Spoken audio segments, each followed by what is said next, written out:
ہم امامت فراموشی کے عصر میں ہیں. اتنا ائمہ نے اس کے لیے قربانیاں دیں، اتنا ائمہ نے اس کو احیا کیا، اور آج پھر ایک شیعہ پاکستان میں جب امامت سے ہی دور نظر آتا ہے اس کو احیا کی ضرورت ہے. یہ مجالس، امام باقر فرماتے ہیں یہ مجالس برپا کرو ایک دوسرے کے گھروں میں جا کر. تجارتی مجالس کا حکم نہیں دیا. تجارتی مجالس امام حسین کی مجالس شمار نہیں ہوتی. یہ کاروباری مجالس ہیں جن کے اندر ملینز روپیہ فیسیں دی جاتی ہیں. یہ امام حسین کے احیا کی مجالس نہیں ہیں، یہ کاروباری مجالس ہیں. یہ تاجر طبقہ ہے جو تجارت کر رہا ہے. احیاء امامت کی مجالس کا طریقہ یہ نہیں ہے کہ کوئی پیشہ ور لا کے اس کو لوگوں کے سامنے بٹھاؤ اور وہ پیشہ وری کرے اور اب معزوز ہو. نہ عزیزان، احیاء امامت کی امام فرماتے ہیں کہ مومن ایک دوسرے کے گھروں میں بیٹھو اور ایک دوسروں کے گھروں میں بیٹھ کر امامت کے موضوع پر گفتگو کرو. آپ خود ایک دوسرے کے ساتھ گفتگو کرو، مطالعہ کرو، تحقیق کرو، امام کا کلام پڑھو اور خود ایک دوسرے کو گھروں کے اندر سنو. یہ گھریلو مجالس پیشہ ور نہ آئیں. آپ خود، آپ کے گھر میں مجلس ہو آپ کتاب پڑھ کے سنا دو، دوسرے کے گھر میں مجلس ہو آپ کتاب پہ. میں کئی عرصہ پہلے سے کہا ہوا ہے یہ گھریلو مجالس ائمہ اطہار کی اسٹریٹجی ہے. اسی سے آگے امر امامت پھیلا ہے اور اسی سے امر امامت واضح ہوگا. لیکن آج شیعہ کیوں امامت فراموش ہیں؟ چونکہ مجالس تجارتی اور کاروباری ہو گئی، یہ کمرشل ہو گئی ہیں، رینٹ پر ہیں، رینٹل مجلسیں ہو رہی ہیں. آپ بتاؤ مجھے، آپ مجلس کراتے ہوں گے، آپ میں سے کوئی مجالس میں شرکت تو سارے کرتے ہیں.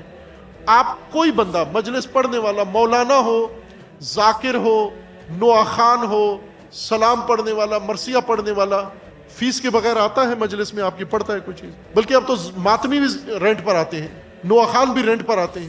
اب یہ رینٹل تو نہیں امامت کا امر احیا کر سکتے. ٹینٹ رینٹ پر ہے، دیگ پکانے والا رینٹ پر ہے، ساؤنڈ رینٹ پر ہے، سارا رینٹ پر ہے، ذاکر رینٹ پر ہے، سامع رینٹ پر ہے، ہر چیز رینٹ پر ہے.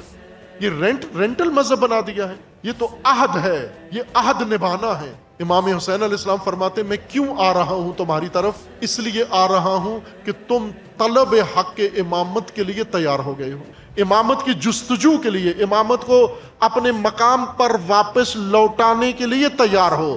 اس لیے میں آپ کی جانب آ رہا ہوں. ہمارا کام ذرا سفر لمبا ہے.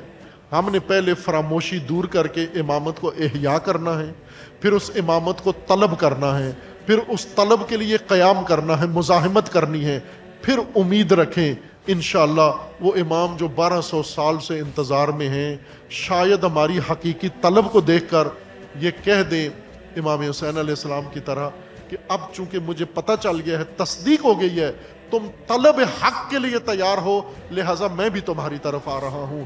اور ہم کتنی خوش قسمت نسل ہوں گے کہ وہ ہستی، وہ یوسف زہرا وہ ہمارے اندر آ جائیں.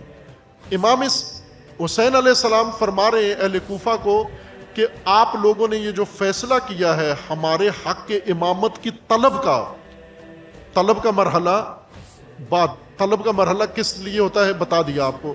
طلب وہاں ہوتی ہے کہ جہاں پر امامت فراموش نہیں ہوئی لیکن امامت اختیار میں بھی نہیں ہے، امامت کی مسند چھین لی گئی ہے، امامت کی مسند غصب ہو چکی ہے، اور امام ان کو فرما رہے ہیں کہ طلب کا وقت ہے.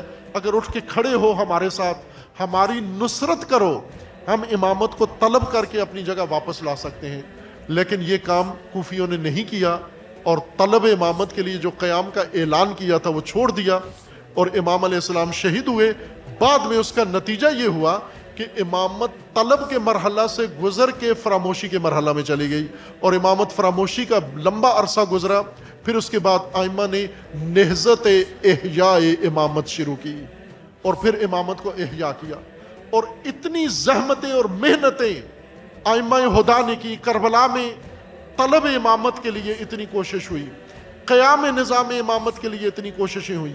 امام باقر، امام جعفر صادق، امام رضا علیہ السلام نے اتنی زحمتیں کی اور اپنے شاگردوں کو کہی. اور آج ہم پاکستان میں امام صادق کے ماننے والوں کو دیکھیں، یہ پھر آج امامت فراموش ہے، آج پھر امامت یاد نہیں ہے.